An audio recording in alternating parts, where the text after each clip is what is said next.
Hello and welcome to a new video on cryptography for everybody. In today's video, I want to have a look at a project that I worked on a few years ago. And in this project, I deciphered different letters that were sent and received by Holy Roman Emperor Maximilian II. I structured this video into 8 different parts. In the first part, I want to introduce you to the, at the beginning of the project, unknown ciphertext. Then we will see how we made a transcription. After that, we performed a first cryptanalysis. Then, due to the help of my colleague Michel Waldisbühl, we were able to even decipher more than we could before. Then we will have a look at the final cryptanalysis and finding of the key. After that, I want to introduce you to the political situation at the time of Maximilian II. And finally, we will have a look at the contents of the letter, and of course we will also do it in CrypTool 2. You will see how we analyzed the letters using CrypTool 2. In 2020, my colleague Professor Benedict Lang and my other colleague, his PhD student at that time, Anna Lehofer, collected encrypted documents and keys from the Haus-, Hof- und Staatsarchiv, which is in English, House, Courtyard and State Archive, which is located in Vienna. You can see the archive here on the right side. This is an image that you can find on Wikipedia. And Anna uploaded the found documents from the archive to the Decode database, which is our database for encrypted historical manuscripts and key documents. You can see a screenshot of the Decode database showing the Vienna material or parts of the Vienna material that Anna collected. Then in 2021, I came across photos of a very interesting encrypted document from the Vienna archive stored in the Decode database.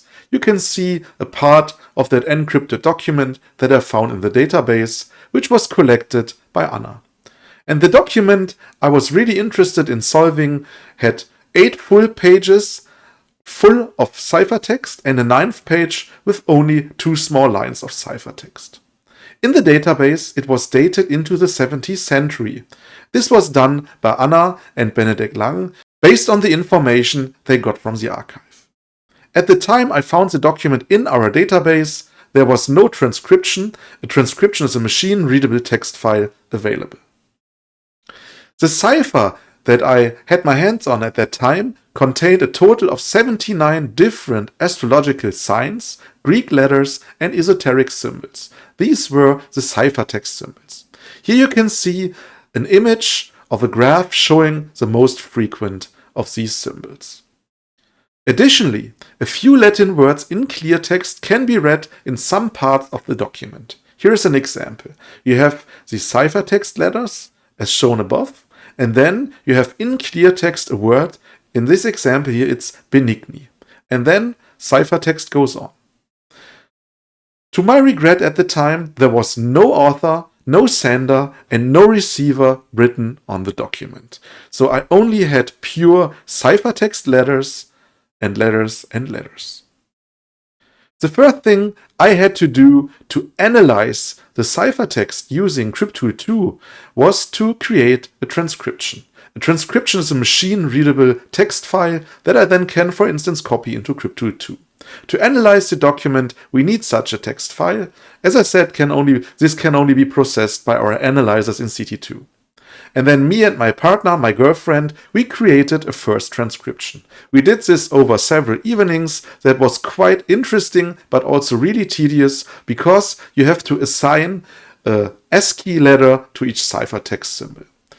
To ease the process, I also created my own font that resembles the original symbols. And as I said, we assigned to each ciphertext symbol a unique ASCII UTF-8 symbol. So here you have the beginning of the first letter, and here you can see all the ASCII and UTF-8 characters that we assign to the ciphertext symbols. And here it is converted using my own font, and this font resembles the original ciphertext. And also you can see here clear text benigni, which was part or is part of the letter. After creating the transcription, I performed a first cryptanalysis.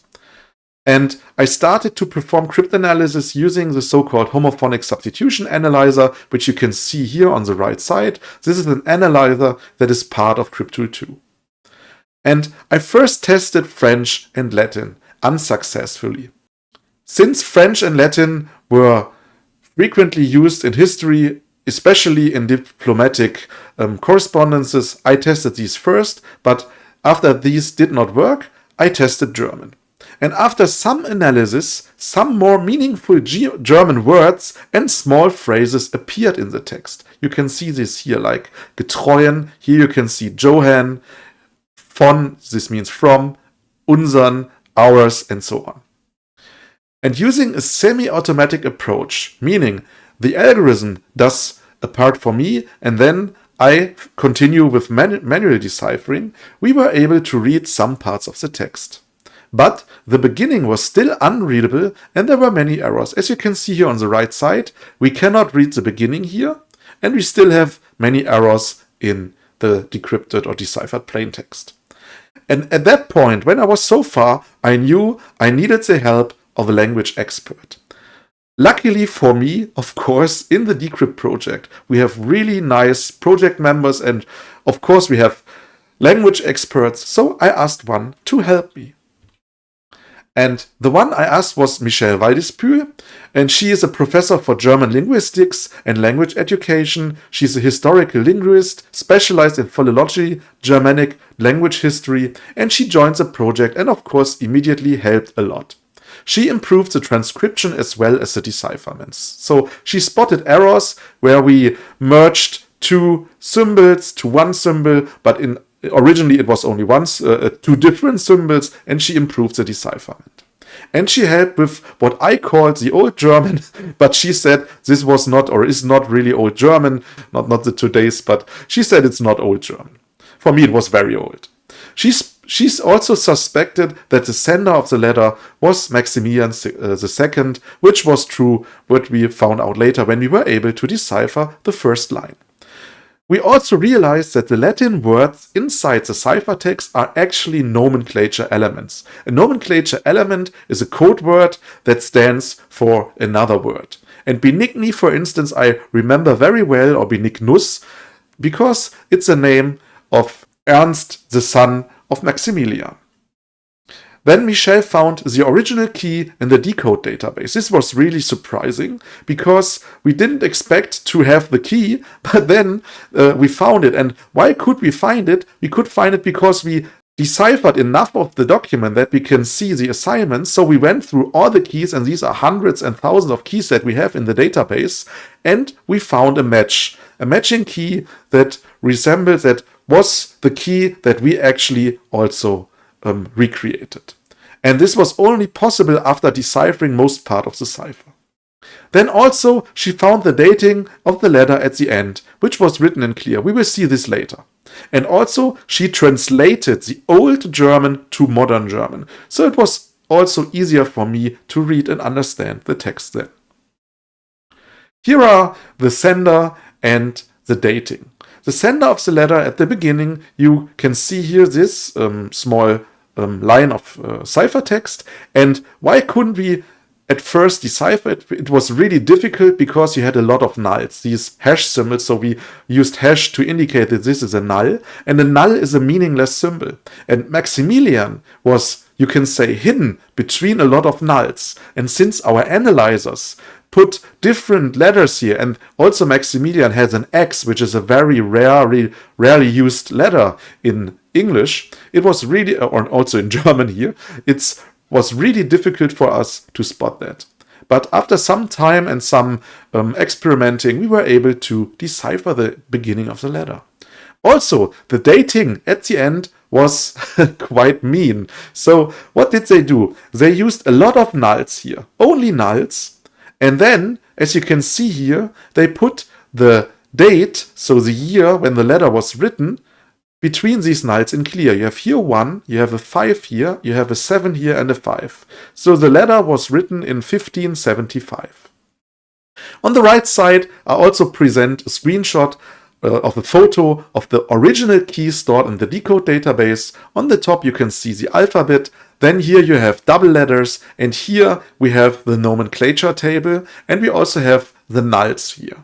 This, of course, also helped us a lot in deciphering the remaining undeciphered parts of the letter.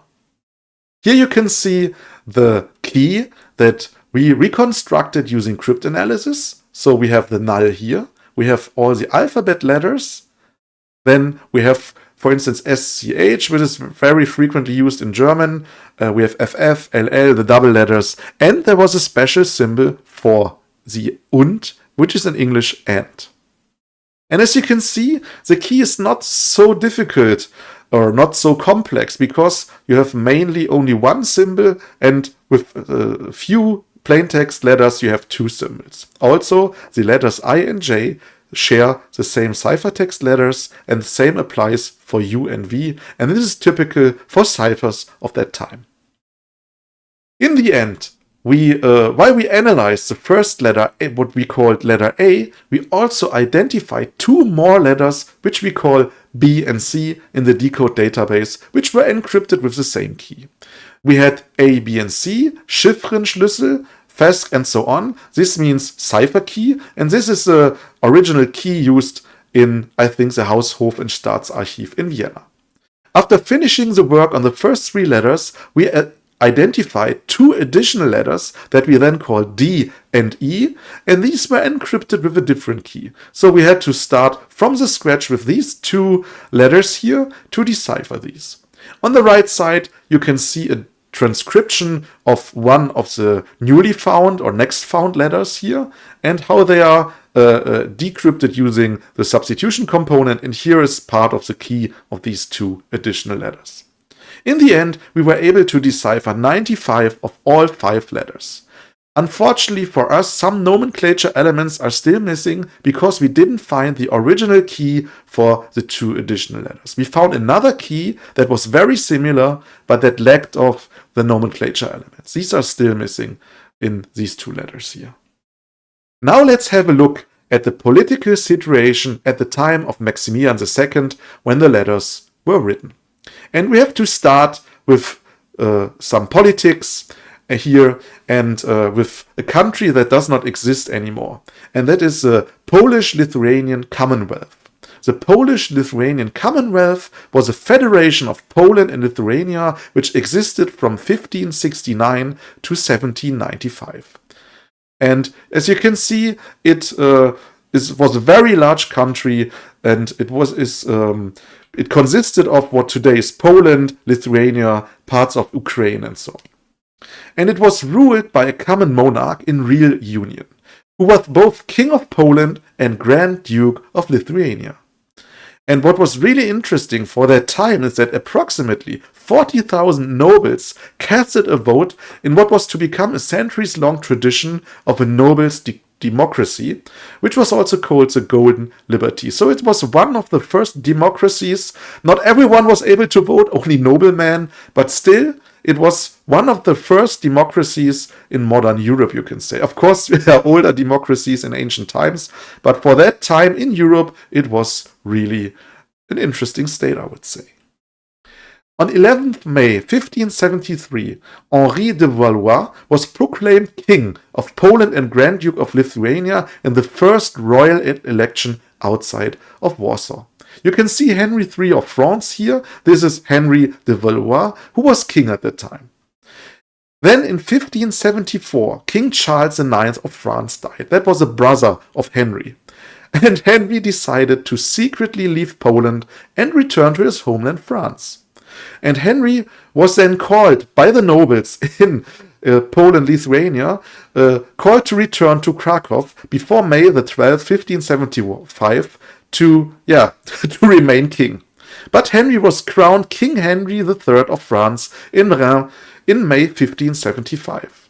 So he didn't want the Polish-Lithuanian crowns. So the Polish and Lithuanian people now had a problem. They didn't have a king. So they needed to find a new king. And that's why they started what we call the Polish-Lithuanian royal election in 1576. The primate Jakub Uczynski summoned the convocation sejm to Warsaw on October 3rd, 1575. So basically, he invited all the people to elect. And the election sejm, so the election, began on November 8th, 1575, with speeches of envoys of royal candidates. And Maximilian II was a candidate, as well as Anna Jagellon with Stephen Bathory. You can see Anna here, you can see Stephen here. They were candidates, and then on the right side you can see Emperor Maximilian II. The problem for Maximilian was that he was not personally present at the election, but that therefore he wrote letters to his envoys to work in his favor. And we have these letters. Maximilian II was then declared king by one faction of the nobility, while another faction chose Henry of Valois and Anna Jagellon. Finally, Anna and Stephen were married and crowned and became rulers. Of course, the Habsburg and Maximilian II were not really happy about the outcome and even wanted to go to war. But Maximilian II then died unexpected in 1576. Now let's have a look at the contents of the letters written by Maximilian II. The first letter, what we call letter A, from the 7th of July 1575, was sent to Johann Korzybski. And Maximilian II sends instructions to Johann Korzybski, his chamberlain in Silesia, to campaign for the Habsburg candidacy following a Polish-lithuanian noble gathering in Stetzica. He informs Korzybski of support from Lithuanian nobles like Nicholas Christopher Radziwill and asks him to deliver arguments, possibly including financial incentives, to unite the Polish nobility behind his election as king. Maximilian requests feedback on other potential strategies and suggests using Radzivill's influence to get more support, of course in his favor.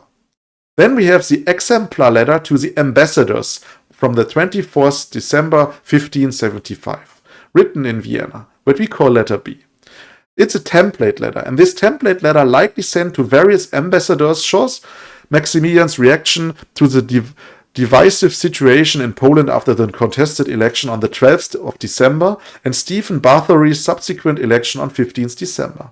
Maximilian prepares his allies for potential conflict going to war, indicating readiness for war while hoping for a peaceful consensus. He cannot travel to Krakow by the requested date due to short notice and seeks assurance on the election's outcome, urging his ambassadors to consolidate support and prevent rival gatherings. And then we have the third letter, the postscripta to letter from the 23rd December 1575, which we call letter C. The postscripta, summarizing the prior letter, expresses disappointment with the situation detailed in a letter from the 15th of December. It confirms that Habsburg allies have been notified to prepare for possible conflict and clarifies which documents are attached for reference and which are not, likely for strategic purposes in the ongoing political maneuvering. After deciphering the letters, of course, my colleague Michelle, who is a language expert, performed an analysis of the German language of the letters. And here I show some examples of her findings. She did a brilliant job in analyzing these letters, and she found out many interesting things. First, the letters are written in a neutral Austrian-Bavarian written dialect typical of the early New High German period used at the Habsburg chanceries. Then, the letters share vocabulary characteristics typical of the Bavarian office language, such as nit for not. Letters differ in syntactic and textual structure. Letter A has a long paragraphs and sentences, while letter B has shorter paragraphs and sentences. And finally, and this was really interesting for me, Michelle assumed that there were at least two different scribes, as within the letters they use different word variants for the same word and different spelling variations. In one letter, I don't remember the exact word, but it was always written with a B, and in the other letter, the same word was always written with a P. So there was a high chance that the letters were written by different scribes, by different secretaries of Maximilian II. Now, if you are interested in gathering much more information about the topic, I suggest that you have a look at the two research papers that Michelle and I wrote. We have a first research paper in Cryptology that's called Deciphering 3 Diplomatic Letters Sent by Maximilian II in 1575. And then we had a second paper after finding the 2 additional documents that we named 2 encrypted diplomatic letters sent by Jan Kotkiewicz to Emperor Maximilian II in 1574 and 1575. So these letters were actually written by Jan Kotkiewicz, and the first 3 letters were written by Maximilian II or a few of his secretaries, as I mentioned before. Now that you saw the whole story of finding and deciphering the letters and performing the language analysis, etc., let's have a look at Emperor Maximilian II's ciphertexts in CrypTool 2. I'm here now in CrypTool 2 in the Start Center. I already opened 2 CVM files that I created when we analyzed the Maximilian letters, when we found them. And at first I want to show you how we cryptanalyze these letters. And for that, I created an analysis workspace. I have here on the left side the ciphertext, the transcribed ciphertext. And here on the bottom, I have the complete key that we revealed using cryptanalysis. But what I want to do right now is I want to delete that line. So the homophonic substitution analyzer that we used does not get the key. So we need to start from the scratch. And I want to just show you how difficult it is to analyze such a text. So I started the analyzer. Now we have the transcription here. And when I press analyze, actually it delivers a really good first result. What can we see here? We can see that the spaces, of course, are identified, but luckily for us, the spaces are also already available in the ciphertext, so we don't need to add spaces on our own. And then it starts to get a little difficult, because we have German words like den and unser. That means these and ours. So now we see Diener, which means servant. But then we have a very difficult word. We have something E-R-E-N, and I know that this means getreuen, the honest, you could say. And yeah, it's right now we have to test here. Like, okay, is this G correct? I don't know, but it could be correct. So we have to find another word where we have a G, and then we have here a word where the same ciphertext and plaintext letters are used. So we have here the G. And yeah, as I said, it gets very difficult because it's a very old German. So I started to doing that, and I found additional words, but still had a lot of errors here. And then, as I said, Michel joined the project, and together we corrected all these words, and we could find the correct solution to the ciphertext. This took a few weeks, I would say, especially the beginning. As you can see, you cannot read anything. Then I connect again the original key. When I now start the workspace, you can see here also Maximilian. So this was really difficult. Also here we had a lot of nulls. Also we found out that we have double letters like ST here, and here we have gestrengen now, and this was really difficult to find out, especially names like Kortitsky was difficult to see. Also, we have these C's here in the ciphertext, and actually we have to add the und here, the and. And since the homophonic substitution analyzer is not able to analyze double letters and words and nomenclature elements, what we did, we copied the key in an additional workspace. And in this workspace, we only have a substitution component. We only have the ciphertext, and then we have the key here that we can edit. And when I press play right now here, you can see that it deciphers using the revealed key from the homophonic substitution analyzer. We get the plaintext here, and I can now use this here and perform additional analysis. And as I said, Michel performed language analysis. But of course, this is German. Probably most of our viewers here can't read or understand German. Read maybe, but not understand. So what I want to do right now, then that is really interesting. You can use ChatGPT, for instance, to correct and translate it. So I say, hi, please correct and translate the following historical text. And then I just copy only let's only copy the beginning here. And we have to change here Ernestus. This is Ernst. Now let's press enter and let's see what ChatGPT does. The text you've provided appears to be in an older form of German, possibly from historical document. It seems to be an instruction or directive issued by a figure of authority, possibly Maximilian, to a certain Johann Kochtitsky. Yeah, and here you can see, and this is really brilliant with this AIs that we have today, you can take such a historical text and now we can read and understand it. Instruction to our stern servant and beloved faithful Johann Kochtitsky, was er, that means what he, in our name and on our behalf, to the distinguished lands and councils of the Grand Duchy, and especially to the hereinafter named Marshal and Court Marshal of the same Grand Duchy, as they have notably, and not only for themselves, but also in the name of the other Livonian lords and estates, undertaken matters pertaining to ourselves and our beloved son Ernst to promote, negotiate, and handle. Yeah, and as you can see, this is just one sentence, and the text was written in this older German, in these very long sentences, so it was really hard for me to understand. And as I said, Michel did a really nice job in translating that also for me to new German.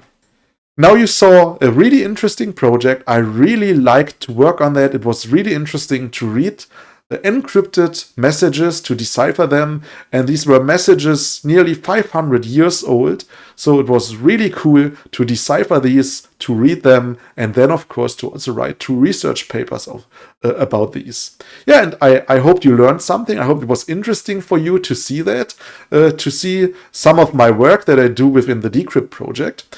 So yeah, and that is everything I wanted to show you today in this short video. I hope you like it. If yes, please give a thumbs up. Also, if you did not yet subscribe to this channel, also do so. This really helps us to grow the channel and also to make Crypto 2 more popular.